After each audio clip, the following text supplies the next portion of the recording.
नमस्कार दोस्तों, मैं दिव्या आज आपके लिए लेकर आई हूँ मुंशी प्रेमचंद जी की लिखी कहानी सुहाग का शव। मध्य प्रदेश के एक पहाड़ी गांव में एक छोटे से घर की छत पर एक युवक मानो संध्या की निस्तब्धता में लीन बैठा था। सामने चंद्रमा के मलिन प्रकाश में ऊदी पर्वतमालाएं अनंत के स्वप्न की भांति गंभीर, रहस्यमय, संगीतमय, मनोहर मालूम होती थी। उन पहाड़ियों के नीचे जलधारा की एक रौप्य रेखा ऐसी मालूम होती थी, मानो उन पर्वतों का समस्त संगीत, समस्त गांधीर्य, संपूर्ण रहस्य इसी उज्जवल प्रवाह में लीन हो गया हो।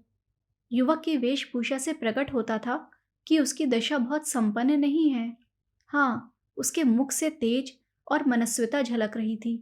उसकी आंखों पर ऐनक न थी, न मूछें मुड़ी हुई थी, न बाल संवारे हुए थे, कलाई पर घड़ी न थी, यहाँ तक कि कोट के जेब में फाउंटेन पेन भी न था।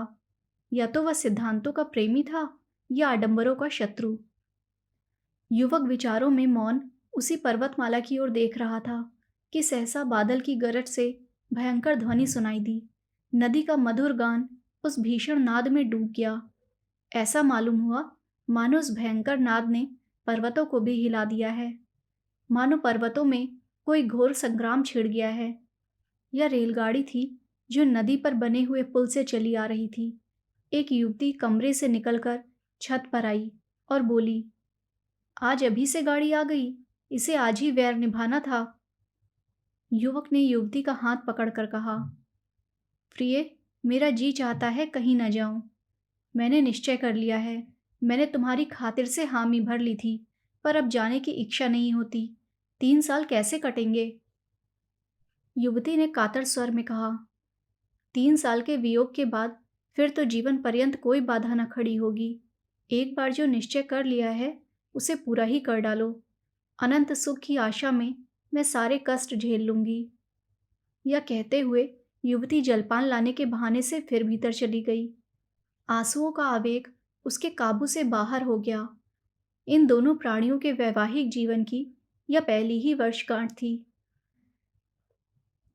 युवक बंबई विश्वविद्यालय से एमए की उपाधि लेकर नागपुर के कॉलेज में अध्यापक था। नवीन युग की नई नई वैवाहिक और सामाजिक क्रांतियों ने उसे लेश मात्र भी विचलित न किया था। पुरानी प्रथाओं से ऐसी प्रगाढ़ ममता कदाचित वृद्धजनों को भी कम होगी।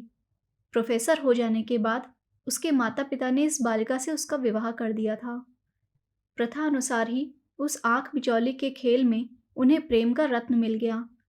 केवल छुट्टियों में यहाँ पहली गाड़ी से आता और आखिरी गाड़ी से जाता। ये 2-4 दिन मीठे स्वप्न के समान कट जाते थे। दोनों बालकों की भांति रो रोकर विदा होते। इसी कोठे पर खड़ी होकर वह उसको देखा करती, जब तक निर्दयी पहाड़ियां उसे आड़ में न कर लेती। पर अभी साल भी न गुजरने पाया था कि वियोग ने अपना षड्यंत्र रचना शुरू कर दिया। केशव को विदेश जाकर शिक्षा पूरी करने के लिए एक वृत्ति मिल गई। मित्रों ने बधाइयां दी। किसके ऐसे भाग्य हैं जिसे बिना मांगे सौभाग्य निर्माण का ऐसा अवसर प्राप्त हो। केशव बहुत प्रसन्न था। वह इसी दुविधा में पड़ा हुआ घर आया। माता पिता और अन्य संबंधियों ने इस यात्रा का घोर विरोध किया। नगर में जितनी बधाइयां मिली थीं, यहाँ उससे कहीं अधिक बाधाएं मिली। किंतु सुभद्रा की उच्चाकांक्षाओं की सीमा न थी। वह कदाचित केशव को इंद्रासन पर बैठा हुआ देखना चाहती थी। उसके सामने तब भी वही पति सेवा का आदर्श होता था। वह तब भी उसके सिर में तेल डालेगी, उसकी धोती छाटेगी, उसके पांव दबाएगी और उसके पंखा झलेगी। उपासक की महत्वाकांक्षा उपास्य ही के प्रति होती है। वह उसको सोने का मंदिर बनवाएगा, उसके सिंहासन को रत्नों से सजाएगा, स्वर्ग से पुष्प लाकर भेंट करेगा, पर वह स्वयं वही उपासक रहेगा। जटा के स्थान पर मुकुट या कौपेन की जगह पीतांबर की लालसा उसे कभी नहीं सताती। सुभद्रा ने उस वक्त तक दम न लिया जब तक केशव ने विलायत जाने का वादा न कर लिया। माता पिता ने उसे कलंकिनी और न जाने क्या क्या कहा, पर अंत में सहमत हो गए। सब तैयारियां हो गईं। स्टेशन समीप ही था। यहाँ गाड़ी देर तक खड़ी रहती थी। स्टेशनों के समीपस्थ गांव के निवासियों के लिए गाड़ी का आना शत्रु का धावा नहीं, मित्र का पदार्पण है। गाड़ी आ गई। सुभद्रा जलपान बनाकर पति का हाथ धुलाने आई थी। इस समय केशव की प्रेम कातर आपत्ति ने उसे एक क्षण के लिए विचलित कर दिया। हाँ, कौन जानता है 3 साल में क्या हो जाए। मन में एक आवेश उठा। कह दूं प्यारे मत जाओ, थोड़े ही खाएंगे, मोटा ही पहनेंगे, रो रो कर दिन तो ना कटेंगे। कभी केशव के आने में 1 आध महीना लग जाता था तो वह विकल हो जाया करती थी। यही जी चाहता था उड़कर उनके पास पहुंच जाऊं, फिर ये निर्दयी 3 वर्ष कैसे कटेंगे। लेकिन उसने कठोरता से इन निराशाजनक भावों को ठुकरा दिया और कांपते कंठ से बोली, जी तो मेरा भी यही चाहता है। जब 3 साल का अनुमान करती हूँ तो एक कल्प सा मालूम होता है, लेकिन जब विलायत में तुम्हारे सम्मान और आदर का ध्यान करती हूँ तो ये 3 साल 3 दिन से मालूम होते हैं। तुम तो जहाज पर पहुंचते ही मुझे भूल जाओगे। नए नए दृश्य तुम्हारे मनोरंजन के लिए आ खड़े होंगे। यूरोप पहुंचकर विद्वानों के सत्संग में तुम्हें घर की याद भी ना आएगी। मुझे तो रोने के सिवा और कोई धंधा नहीं है। यही स्मृतियां ही मेरे जीवन का आधार होंगी। लेकिन क्या करूं, जीवन की भोग लालसा तो नहीं मानती। फिर जिस वियोग का अंत जीवन की सारी विभूतियां अपने साथ लाएगा, वह वास्तव में तपस्या है। तपस्या के बिना तो वरदान नहीं मिलता। केशव को भी अब ज्ञात हुआ कि क्षणिक मोह के आवेश में सौभाग्य निर्माण का ऐसा अच्छा अवसर त्याग देना मूर्खता है। खड़े होकर बोले, रोना धोना मत, नहीं तो मेरा जीना लगेगा। सुभद्रा ने उसका हाथ पकड़कर हृदय से लगाते हुए उनके मुंह की ओर सजल नेत्रों से देखा और बोली, पत्र बराबर भेजते रहना। सुभद्रा ने फिर आंखों में आंसू भरे हुए मुस्कुरा कर कहा, देखना विलायती मिसों के जाल में ना फंस जाना। केशव फिर चारपाई पर बैठ गया और बोला, तुम्हें यह संदेह है तो लो, मैं जाऊंगा ही नहीं। सुभद्रा ने उसके गले में बाहें डालकर विश्वासपूर्ण दृष्टि से देखा और बोली, मैं दिल्लगी कर रही थी। अगर इंद्रलोक की अप्सरा भी आ जाए तो आंख उठा कर ना देखूं। ब्रह्मा ने ऐसी दूसरी सृष्टि की ही नहीं। बीच में कोई छुट्टी मिले तो एक बार चले आना। नहीं प्रिय, बीच में शायद छुट्टी ना मिलेगी, मगर जो मैंने सुना कि तुम रो रो कर घुली जाती हो, दाना पानी छोड़ दिया है, तो मैं अवश्य चलाऊंगा। ये फूल जरा भी कुम्भलाने ना पाए। दोनों गले मिलकर विदा हो गए। बाहर संबंधियों और मित्रों का एक समूह खड़ा था। केशव ने बड़ों के चरण छुए, छोटों को गले लगाया और स्टेशन की ओर चले। मित्रगण स्टेशन तक पहुंचाने गए। एक क्षण में गाड़ी यात्री को लेकर चल दी। उधर केशव गाड़ी में बैठा हुआ पहाड़ियों की बहार देख रहा था। इधर सुभद्रा भूमि पर पड़ी सिसकियां भर रही थी। दिन गुजरने लगे, उसी तरह जैसे बीमारी के दिन कटते हैं। दिन पहाड़, रात काली बला। रात भर मनाते गुजरती थी कि किसी तरह भोर होता तो मनाने लगती कि जल्दी शाम हो। मैके गई कि वहां जी बहलेगा। 10-5 दिन परिवर्तन का कुछ असर हुआ, फिर उनसे भी बुरी दशा हुई। भाग कर ससुराल चली आई। रोगी करवट बदलकर आराम का अनुभव करता है। पहले 5-6 महीनों तक तो केशव के पत्र 15वें दिन बराबर मिलते रहे। उसमें वियोग के दुख कम, नए नए दृश्यों का वर्णन अधिक होता था। पर सुभद्रा संतुष्ट थी। पत्र लिखती तो विरह व्यथा के सिवा उसे कुछ सूझता ही न था। कभी कभी जब जी बेचैन हो जाता तो पछताती कि व्यर्थ जाने दिया। कहीं एक दिन मर जाऊं तो उनके दर्शन भी ना हो। लेकिन छठे महीने से पत्रों में भी विलंब होने लगा। कई महीने तक तो महीने में एक पत्र आता रहा, फिर वह भी बंद हो गया। सुभद्रा के 4-6 पत्र पहुंच जाते तो एक पत्र आ जाता, वह भी बेदिली से लिखा हुआ, काम की अधिकता और समय के अभाव के रोने से भरा हुआ। एक वाक्य भी ऐसा नहीं जिससे हृदय को शांति हो, जो टपकते हुए दिल पर मरहम रखे। हाँ, आदि से अंत तक प्रिय शब्द का नाम नहीं। सुभद्रा अधीर हो उठी। उसने यूरोप यात्रा का निश्चय कर लिया। वह सारे कष्ट सह लेगी, सिर पर जो कुछ पड़ेगी सह लेगी। केशव को आंखों से देखती रहेगी। वह इस बात को उनसे गुप्त रखेगी। उनकी कठिनाइयों को और न बढ़ाएगी। उनसे बोलेगी भी नहीं। केवल उन्हें कभी कभी आंख बढ़कर देख लेगी। यही उसकी शांति के लिए काफी होगा। उसे क्या मालूम था कि उसका केशव उसका नहीं रहा। वह अब एक दूसरी ही कामिनी के प्रेम का भिखारी है। सुभद्रा कई दिनों तक इस प्रस्ताव को मन में रखे हुए सेती रही। उसे किसी प्रकार की शंका न होती थी। समाचार पत्रों के पढ़ते रहने से उसे समुद्री यात्रा का हाल मालूम होता रहता था। एक दिन उसने अपने सास ससुर के सामने अपना निश्चय प्रकट किया। उन लोगों ने बहुत समझाया, रोकने की बहुत चेष्टा की, लेकिन सुभद्रा ने अपना हट न छोड़ा। आखिर जब लोगों ने देखा कि यह किसी तरह नहीं मानती, तो राजी हो गए। मैके वाले समझा कर हार गए। कुछ रुपए उसने स्वयं जमा कर रखे थे, कुछ ससुराल में मिले। माँ बाप ने भी मदद की। रास्ते के खर्च की चिंता न रही। इंग्लैंड पहुंचकर वह क्या करेगी, इसका अभी उसने कुछ निश्चय न किया। इतना जानती थी कि परिश्रम करने वाले को रोटियों की कहीं कमी नहीं रहती। विदा होते समय सास और ससुर दोनों स्टेशन तक आए। जब गाड़ी ने सीटी दी तो सुभद्रा ने हाथ जोड़कर कहा, मेरे जाने का समाचार वहां ना लिखिएगा, नहीं तो उन्हें चिंता होगी और पढ़ने में उनका जी न लगेगा। ससुर ने आश्वासन दिया। गाड़ी चल दी। लंदन के उस हिस्से में जहां इस समृद्धि के समय में भी दरिद्रता का राज्य है, ऊपर के एक छोटे से कमरे में सुभद्रा एक कुर्सी पर बैठी है। उसे यहाँ आए आज 1 महीना हो गया है। यात्रा के पहले उसके मन में जितनी शंकाएं थीं, सभी शांत होती जा रही हैं। बंबई बंदर में जहाज पर जगह पाने का प्रश्न बड़ी आसानी से हल हो गया। वह अकेली औरत न थी जो यूरोप जा रही है। 5-6 स्त्रियां और भी उसी जहाज से जा रही थीं। सुभद्रा को न जगह मिलने में कोई कठिनाई हुई, न मार्ग में। यहाँ पहुंचकर और स्त्रियों से संग छूट गया। कोई किसी विद्यालय में चली गईं, 2-3 अपने पतियों के पास चली गईं, जो यहाँ पहले आ गए थे। सुभद्रा ने इस मोहल्ले में एक कमरा ले लिया। जीविका का प्रश्न भी उसके लिए बहुत कठिन न रहा। जिन महिलाओं के साथ वह आई थी, उनमें कई उच्च अधिकारियों की पत्नियां थीं। कई अच्छे अच्छे अंग्रेज घरानों से उनका परिचय था। सुभद्रा को 2 महिलाओं को भारतीय संगीत और हिंदी भाषा सिखाने का काम मिल गया। शेष समय में वह कई भारतीय महिलाओं के कपड़े सीने का काम कर लेती है। केशव का निवास स्थान यहाँ से निकट है, इसलिए सुभद्रा ने इस मोहल्ले को पसंद किया है। कल केशव उसे दिखाई दिया था। ओह, उन्हें बस से उतरते देखकर उसका चित्त कितना आतुर हो उठा था। बस यही मन में आता था कि दौड़कर उनके गले से लिपट जाए और पूछे, क्यों जी, तुम यहाँ आते ही बदल गए? याद है तुमने चलते समय क्या क्या वादे किए थे? उसने बड़ी मुश्किल से अपने को रोका था।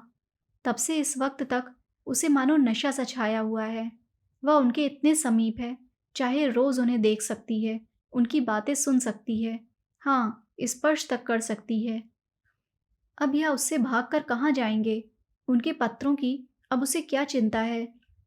कुछ दिनों के बाद संभव है वह उनके होटल के नौकरों से जो चाहे पूछ सकती है। संध्या हो गई थी। धुएं में बिजली की लालटेनें रोती आंखों की भांति ज्योतिहीन सी हो रही थी। गली में स्त्री पुरुष सैर करने जा रहे थे। सुभद्रा सोचने लगी, इन लोगों को आमोद से कितना प्रेम है, मानो किसी की चिंता ही नहीं, मानो सभी संपन्न हैं। जब भी ये लोग इतने एकाग्र होकर सब काम कर सकते हैं। जिस समय जो काम करने हैं जी जान से करते हैं। खेलने की उमंग है तो काम करने की भी उमंग है। और एक हम हैं कि ना हंसते हैं ना रोते हैं, मौन बने बैठे रहते हैं। स्फूर्ति का कहीं नाम नहीं। काम तो सारे दिन करते हैं, भोजन करने की फुर्सत भी नहीं मिलती। पर वास्तव में चौथाई समय भी काम में नहीं लगते, केवल काम करने का बहाना करते हैं। मालूम होता है जाति प्राण शून्य हो गई है। सहसा उसने केशव को जाते देखा। हाँ, केशव ही था। कुर्सी से उठकर बरामदे में चली आई। प्रबल इच्छा हुई कि जाकर उनके गले से लिपट जाए। उसने अगर अपराध किया है तो उन्हीं के कारण तो। यदि वह बराबर पत्र लिखते जाते तो वह क्यों आती? लेकिन केशव के साथ यह युवती कौन है? अरे, केशव उसका हाथ पकड़े हुए हैं। दोनों मुस्कुरा मुस्कुरा कर बातें करते चले जाते हैं। यह युवती कौन है? सुभद्रा ने ध्यान से देखा। युवती का रंग सांवला था। वह भारतीय बालिका थी। उसका पहनावा भारतीय था। इससे ज्यादा सुभद्रा को और कुछ न दिखाई दिया। उसने तुरंत जूते पहने, द्वार बंद किया और एक क्षण में गली में आ पहुंची। केशव अब दिखाई न देता था, पर वह जिधर गया था उधर ही वह बड़ी तेजी से लपकी चली जाती थी। यह युवती कौन है? वह उन दोनों की बातें सुनना चाहती थी, उस युवती को देखना चाहती थी।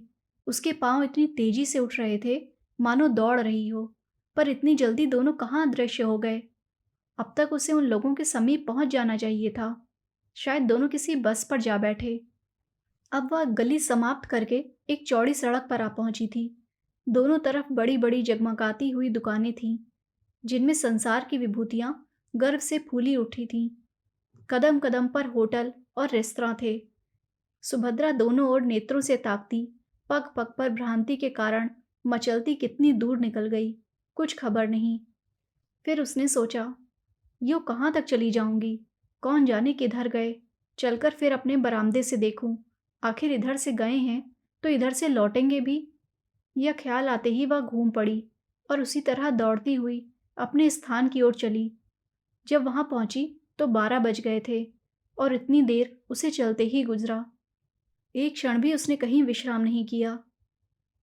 वह ऊपर पहुंची तो गृह स्वामिनी ने कहा, तुम्हारे लिए बड़ी देर से भोजन रखा हुआ है। सुभद्रा ने भोजन अपने कमरे में मंगा लिया, पर खाने की सुधि किसे थी? वह उसी बरामदे में उसी तरफ टकटकी लगाए खड़ी थी जिधर से केशव गया। 1 बज गया, 2 बजा, फिर भी केशव नहीं लौटा। उसने मन में कहा, वह किसी दूसरे मार्ग से चले गए। मेरा यहाँ खड़ा रहना व्यर्थ है। चलूं, सो रहूं। लेकिन फिर ख्याल आ गया, कहीं आ ना रहे हों। मालूम नहीं उसे कब नींद आ गई। दूसरे दिन प्रातःकाल सुभद्रा अपने काम पर जाने को तैयार हो रही थी कि एक युवती रेशमी साड़ी पहने आकर खड़ी हो गई और मुस्कुरा कर बोली, क्षमा कीजिएगा, मैंने बहुत सवेरे आपको कष्ट दिया।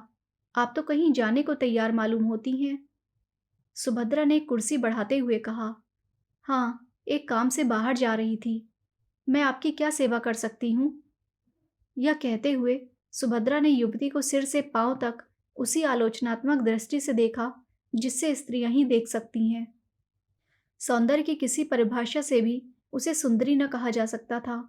उसका रंग सांवला, मुंह को चौड़ा, नाक को चिपटी, कद भी छोटा और शरीर भी कुछ स्थूल था। आंखों पर ऐनक लगी हुई थी, लेकिन इन सब कारणों के होते हुए भी उसमें कुछ ऐसी बात थी जो आंखों को अपनी ओर खींच लेती थी। उसकी वाणी इतनी मधुर, इतनी संयमित, इतनी विनम्र थी कि जान पड़ता था किसी देवी के वरदान हो। एक एक अंग से प्रतिमा विकीर्ण हो रही थी। सुभद्रा उसके सामने हल्की एवं तुच्छ मालूम होती थी। युवती ने कुर्सी पर बैठते हुए कहा, अगर मैं भूलती हूं तो मुझे क्षमा कीजिएगा। मैंने सुना है कि आप कुछ कपड़े भी सीती हैं, जिसका प्रमाण यह है कि यहाँ सुइंग मशीन मौजूद है। सुभद्रा, मैं 2 लेडियों को भाषा पढ़ाने जाया करती हूँ। शेष समय में कुछ सिलाई भी कर लेती हूँ। आप कपड़े लाई हैं? युवती, नहीं, अभी कपड़े नहीं लाई। यह कहते हुए उसने लज्जा से सिर झुकाकर मुस्कुराते हुए कहा, बात यह है कि मेरी शादी होने जा रही है। मैं वस्त्राभूषण सब हिंदुस्तानी रखना चाहती हूँ। विवाह भी वैदिक रीति से ही होगा। ऐसे कपड़े यहाँ आप ही तैयार कर सकती हैं। सुभद्रा ने हंसकर कहा, मैं ऐसे अवसर पर आपके जोड़े तैयार करके अपने को धन्य समझूंगी। वह शुभ तिथि कब है? युवती ने सकुचाते हुए कहा, वह तो कहते हैं इसी सप्ताह में हो जाए, पर मैं उन्हें टालती आती हूँ। मैंने तो चाहा था कि भारत लौटने पर विवाह होता, पर वह इतने उतावले हो रहे हैं कि कुछ कहते नहीं बनता। अभी तो मैंने यही कहकर टाला है कि मेरे कपड़े सिल रहे हैं। सुभद्रा, तो मैं आपके जोड़े बहुत जल्द दे दूंगी। युवती ने हंसकर कहा, मैं तो चाहती थी आप महीनों लगा देती। सुभद्रा, वाह, मैं इस शुभ कार्य में क्यों विघ्न डालने लगी? मैं इसी सप्ताह में आपके कपड़े दे दूंगी और उनसे इसका पुरस्कार लूंगी। युवती खिलखिलाकर हंसी। कमरे में प्रकाश की लहरें सी उठ गईं। बोली, इसके लिए तो पुरस्कार वह देंगे, बड़ी खुशी से देंगे और तुम्हारे कृतज्ञ होंगे।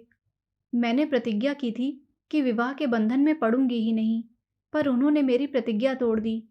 अब मुझे मालूम हो रहा है कि प्रेम की बेड़ियां कितनी आनंदमयी होती हैं। तुम तो अभी हाल ही में आई हो, तुम्हारे पति भी साथ होंगे। सुभद्रा ने बहाना किया। बोली, वह इस समय जर्मनी में हैं। संगीत से उन्हें बहुत प्रेम है। संगीत ही का अध्ययन करने के लिए वहां गए हैं। तुम भी संगीत जानती हो? बहुत थोड़ा। केशव को संगीत से बहुत प्रेम है। केशव का नाम सुनकर सुभद्रा को ऐसा मालूम हुआ जैसे बिच्छू ने काट लिया हो। वह चौंक पड़ी। युवती ने पूछा, आप चौंक कैसे गईं? क्या केशव को जानती हो? सुभद्रा ने बात बनाकर कहा, नहीं, मैंने यह नाम कभी नहीं सुना। वह यहाँ क्या करते हैं? सुभद्रा को ख्याल आया, क्या केशव किसी दूसरे आदमी का नाम नहीं हो सकता? इसलिए उसने यह प्रश्न किया। उसी जवाब पर उसकी जिंदगी का फैसला था। युवती ने कहा, यहाँ विद्यालय में पढ़ते हैं। भारत सरकार ने उन्हें भेजा है। अभी साल भर भी तो आए नहीं हुआ। तुम देखकर प्रसन्न होगी। तेज और बुद्धि की मूर्ति समझ लो। यहाँ के अच्छे अच्छे प्रोफेसर उनका आदर करते हैं। ऐसा सुंदर भाषण तो मैंने किसी के मुंह से सुना ही नहीं। जीवन आदर्श है। मुझसे उन्हें क्यों प्रेम हो गया है, मुझे इसका आश्चर्य है। मुझ में न रूप है न लावण्य। ये मेरा सौभाग्य है। तो मैं शाम को कपड़े लेकर आऊंगी। सुभद्रा ने मन में उठते हुए वेग को संभाल कर कहा, अच्छी बात है। जब युवती चली गई तो सुभद्रा फूट फूट कर रोने लगी। ऐसा जान पड़ता था मानो देह में रक्त ही नहीं, मानो प्राण निकल गए हैं। वह कितनी निस्सहाय, कितनी दुर्बल है, इसका आज अनुभव हुआ।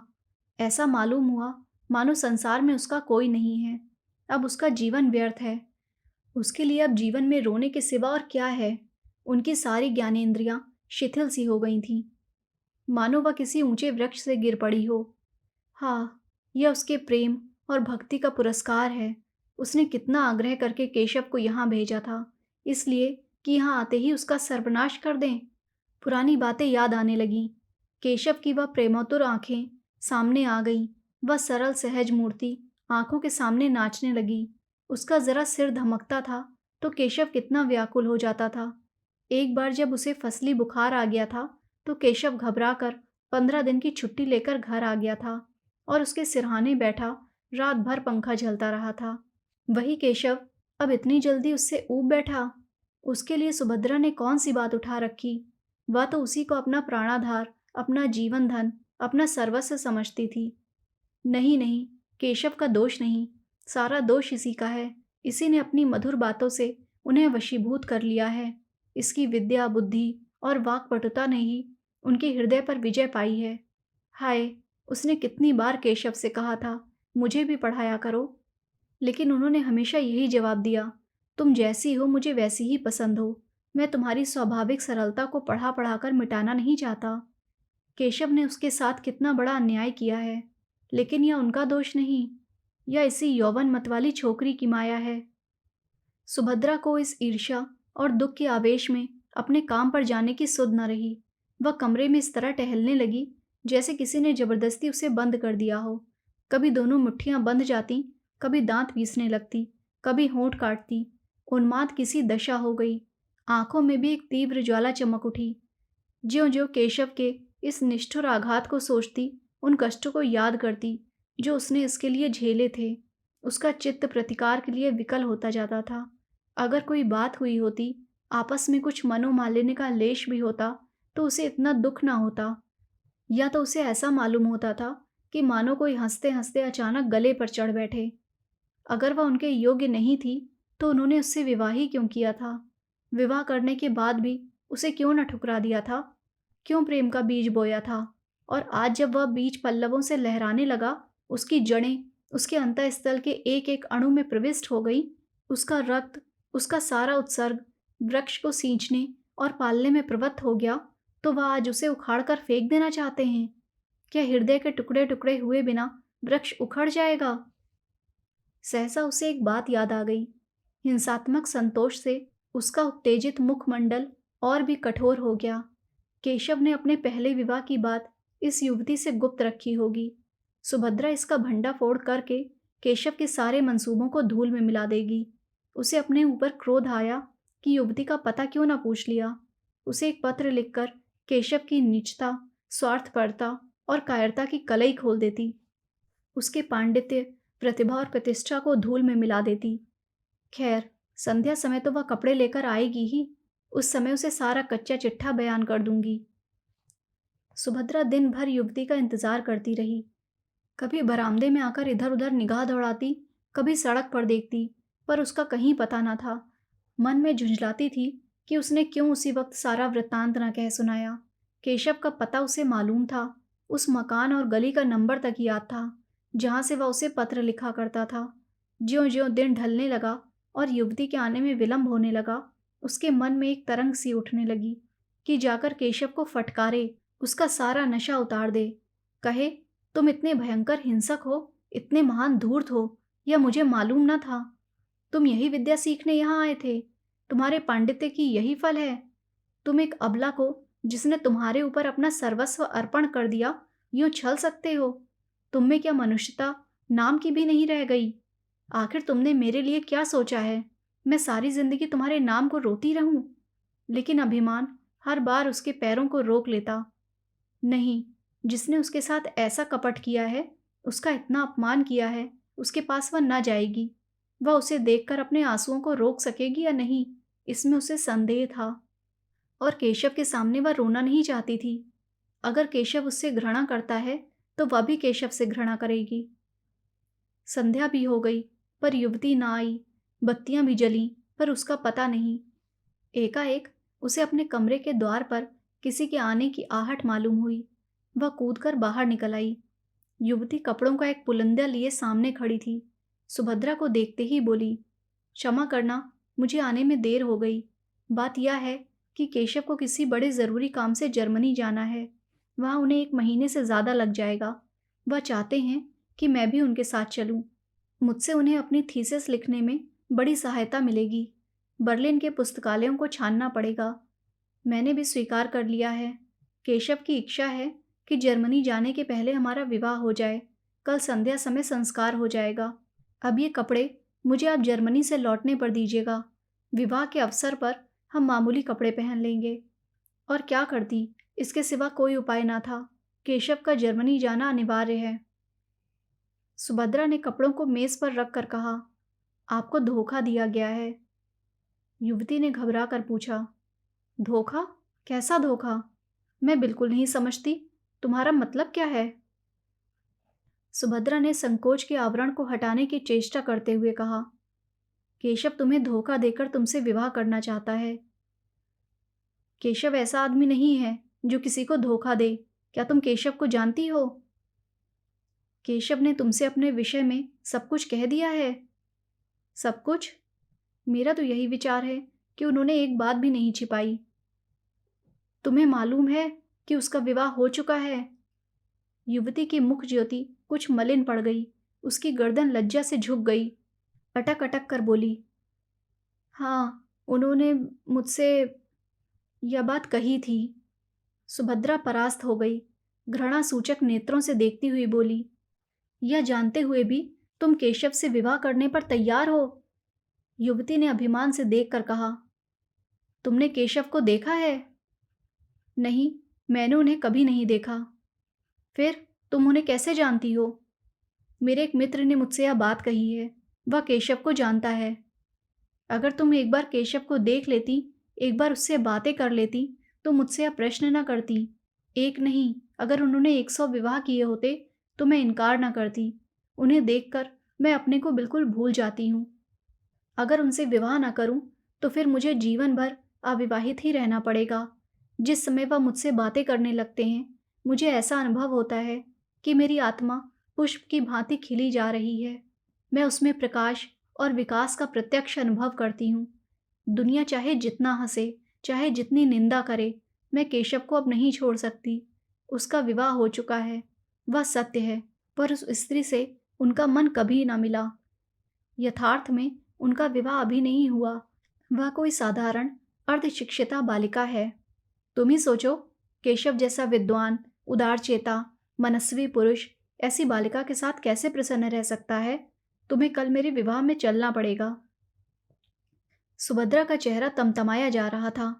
केशव ने उसे इतने काले रंगों में रंगा है, यह सोचकर उसका रक्त खौल रहा था। जी में आता था इसी क्षण इसको दुत्कार दूं, लेकिन उसके मन में कुछ और ही मंसूबे पैदा होने लगे थे। उसने गंभीर पर उदासीनता के भाव से पूछा, केशव ने उस स्त्री के विषय में कुछ नहीं कहा? युवती ने तत्परता से कहा, घर पहुंचने पर वह उससे केवल यही कह देंगे कि हम और तुम अब स्त्री और पुरुष नहीं रह सकते। उसके भरण पोषण का वह उसके इच्छानुसार प्रबंध कर देंगे। इसके सिवा वह और क्या कर सकते हैं? हिंदू नीति में पति पत्नी में विच्छेद नहीं हो सकता, पर केवल स्त्री को पूर्ण रीति से स्वाधीन कर देने के विचार से वह ईसाई या मुसलमान होने पर भी तैयार हैं। वह तो अभी उसे इसी आशय का एक पत्र लिखने जा रहे थे, पर मैंने ही रोक लिया। मुझे उस अभागिनी पर बड़ी दया आती है। मैं तो यहाँ तक तैयार हूँ कि अगर उसकी इच्छा हो तो वह भी हमारे साथ रहे। मैं उसे अपनी बहन समझूंगी। किंतु केशव इससे सहमत नहीं होते। सुभद्रा ने व्यंग से कहा, रोटी कपड़ा देने को तैयार ही हैं, स्त्री को इसके सिवा और क्या चाहिए? युवती ने व्यंग की कुछ परवाह न करके कहा, तो मुझे लौटने पर कपड़े तैयार मिलेंगे ना? सुभद्रा, हाँ, मिल जाएंगे। युवती, कल तुम संध्या समय आओगी? सुभद्रा, नहीं, खेद है, अवकाश नहीं है। युवती ने कुछ न कहा, चली गई।